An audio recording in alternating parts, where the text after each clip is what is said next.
Bom, aí em Romanos, onde eu pedi para você abrir, Romanos capítulo de número 1, olha o que está escrito no versículo 16, por favor, olha aí, diz assim: pois não me envergonho do que, gente? Do Evangelho, porque é o poder de Deus para a salvação de todo aquele que crê, primeiro do judeu e também do grego. Olha para cá, por favor. Isso aqui é o apóstolo Paulo escrevendo uma carta aos crentes lá da cidade de Roma, na Itália, onde ele diz que ele não tinha vergonha do Evangelho. Ele não tinha vergonha de falar, de anunciar, melhor dizendo, o Evangelho. O que é anunciar o Evangelho? Anunciar o Evangelho é falar daquilo que Jesus fez por nós. Isso é Evangelho. Evangelho não é só falar que Deus é bom, não. Evangelho é falar do que o Senhor Jesus fez por nós. Evangelho significa boa notícia, ou boas notícias no plural, boas novas. Então Paulo, ele estava dizendo, olha, eu não me envergonho do Evangelho. Aí, presta atenção aqui, gente, presta atenção. Aí, olha o que Paulo revela, que o Evangelho, ou seja, essas boas notícias, elas são o poder de Deus para a salvação de todo aquele que crê. Veja que Paulo diz que o Evangelho não é só uma palavra bonita. Às vezes a pessoa ouve uma pregação sobre o Senhor Jesus, às vezes a pessoa até chora. Ai, que lindo, ele morreu por mim, ai, tadinho, que sofrimento. E fica aquela coisa emocional, né? Tudo bem, tem gente que é uma manteiga mesmo, chora, até comercial de margarina, a pessoa chora, né? Mas isso não adianta nada, só achar bonito. E é bonito mesmo, uma história lindíssima. Mas não adianta apenas achar bonito. O Evangelho só funciona para aquele que crê, que acredita, mas acredita de coração, de todo o coração, que confia. Então ele diz, o Evangelho é o poder de Deus para a salvação. Agora, deixa eu explicar para você essa palavrinha salvação. Entre os crentes, quando a gente fala de salvação, a primeira coisa que você lembra, o que é? Céu, vida eterna, estar para sempre com Deus. Quando a gente fala de salvação, a primeira coisa que a gente lembra é isso, é o céu, a vida eterna, né? Morar para sempre com o Senhor. Isso é salvação. E lógico, é o principal significado. Mas a palavra salvação, ela não tem só esse sentido. Ela não significa apenas isso, ir para o céu. Isso é o maior, principal e aquilo que nós mais desejamos. Isso para a gente é tudo. Está no céu com Deus.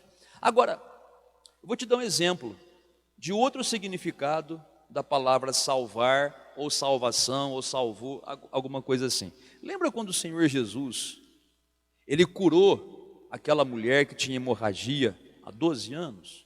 Lembra quando aquela mulher foi atrás do Senhor, tocou na veste dele, e aquela hemorragia cessou? O que o Senhor Jesus falou para ela? Filha, vai-te em paz, a tua fé te salvou. A tua fé te salvou. Mas você sabe que o significado de salvou ali não é para a vida eterna. O significado é a tua fé o significado de salvou, a tua fé te curou. Então veja que a palavra salvar, ela não significa apenas ir para o céu. Ela significa também curar. A tua fé te salvou, a tua fé te curou. Tem Bíblia, as Bíblias mais modernas, inclusive elas trazem essa tradução. Naquele texto fala, filha, vai em paz porque a tua fé te curou. Outra passagem que fala de curou, o cego Bartimeu. A tua fé te salvou, a tua fé te curou.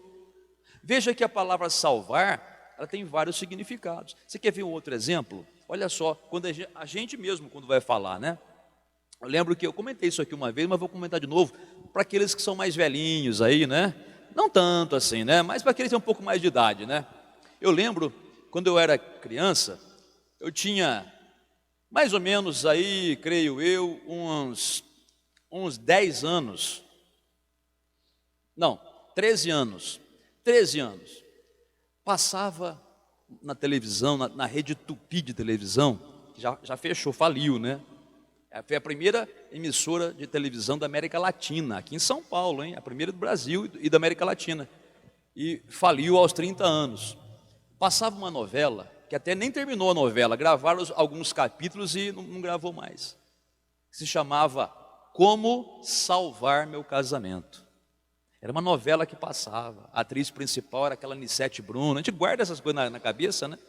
E era uma novela que tratava na época sobre esse assunto, do divórcio, do desquite, porque naquela época era uma coisa muito, não era comum como é hoje. Separação era uma coisa escandalosa na época.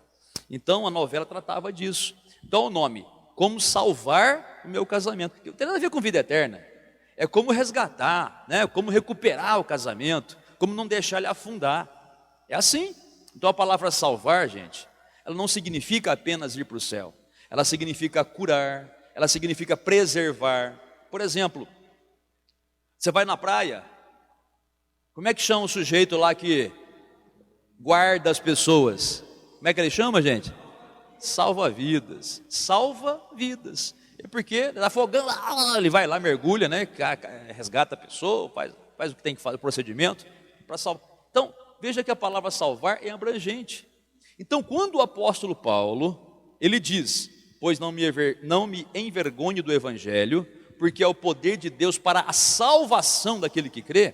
Quando ele fala salvação, significa tudo isso, porque é o poder de Deus para curar aquele que crê, é o poder de Deus para salvar a família daquele que crê, para salvar o casamento seu, é o poder de Deus para resgatar a tua vida, é o poder de Deus para te libertar, para te livrar, para salvar financeiramente, para salvar você financeiramente, para tirar você do buraco.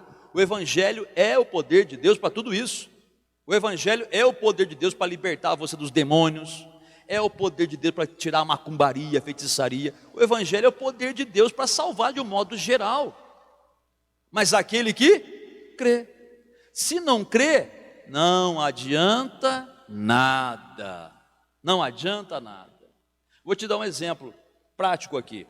Muitas vezes a gente faz campanhas aqui na igreja usando alguns elementos, né? Então a gente usa às vezes o azeite, às vezes a gente usa sal grosso, às vezes a gente usa água, óleo, um pedaço de pano, um manto, às vezes um pedaço de madeira, um palito de sorvete, né? A gente faz a campanha para você escrever o mal que está ali, tal. Olha só, tudo isso que eu falei para você tem base bíblica. Tem. Por exemplo, o profeta Eliseu, para purificar uma fonte de água, o que ele usou? Sal. Ele usou sal, está na Bíblia. O Moisés, para abrir o mar vermelho, o que ele usou? O cajado. O cajado é feito do quê? De madeira, um pedaço de pau ele usou. O Senhor Jesus cuspiu na terra, fez um lodo, passou nos olhos do cego e mandou o cego se lavar na onde? Na água, no tanque de água, que tem na água, né? Na água. Veja que várias situações na Bíblia existe o uso desses elementos. Mas por que para essas pessoas que usaram tais elementos a bênção aconteceu? Porque elas creram. E aqui na igreja é assim também. Tem pessoas que já foram curadas de caroço, de alergia, de um monte de doença aí, através do uso de alguns elementos. Por exemplo, o pastor Oscar, eu me lembro que ele contou, que está filmando aqui, ele contou o testemunho dele do estômago, né? Ele tinha uma doença no estômago. E muitos anos atrás isso daí. E na época, quando ele estava na igreja, estávamos na igreja, lá no barracão ali embaixo, eu lembro que, ele me lembrou, aliás, né, ele contou a bênção dele, que nós fizemos uma campanha onde nós usamos hortelã. Nós dávamos uma folhinha de hortelã para a pessoa. Uma folhinha de hortelã. Que base bíblica para isso, pastor? O rei Ezequias, por exemplo, ele tinha uma úlcera no estômago. O que o profeta falou para o Ezequias fazer? Faz uma pasta de figos e passa em cima da barriga, assim, da parte do estômago, né? Ele fez, usou e a úlcera saiu, foi embora.